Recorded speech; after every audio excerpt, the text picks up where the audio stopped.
Hello guys, কেমন আছো তোমরা সবাই? আমি তো খুব ভালো আছি, কারণ তোমরা তো দেখেইছো আগের ভিডিওতে আমি একটা বিয়ে বাড়ি অ্যাটেন্ড করেছিলাম। তো বিয়ে বাড়ি খাওয়া দাওয়া তো আমার কমপ্লিট হয়ে গেছিলো, আর আমি চলে এসেছি আজকে একটু স্পা করাতে।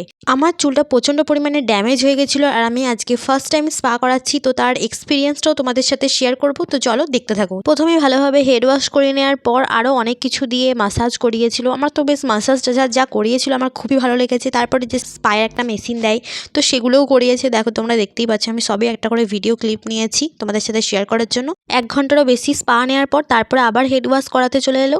তারপর আমাদের চুলটা শুকিয়ে নেওয়ার পর এত সুন্দর দেখতে লাগছে, তোমাদেরকে কি বলবো। আমি নিজে আমার চুল দেখে ফিদা হয়ে গেছিলাম। যেখানে আমার নিজের চুলটা আমার নিজের পছন্দ ছিল না, তো সেখানে আমার চুলটাই আমার একদম দারুণ লাগছে। আমি তো স্পা করাতে এসেছিলাম, আর আমার সঙ্গে এসেছিলো আমার 3টে দিদি।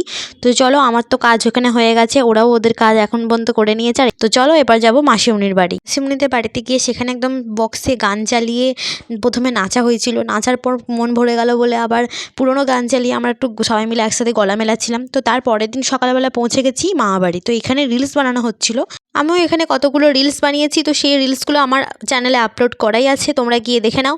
তো চলো, অনেক তো দুপুরবেলা হয়ে গেছে, আমরা এসেছি সেই সকালবেলাতে। এরপরে খাওয়া দাওয়ার পর্ব আরম্ভ হবে, তো চলো দেখতে থাকো।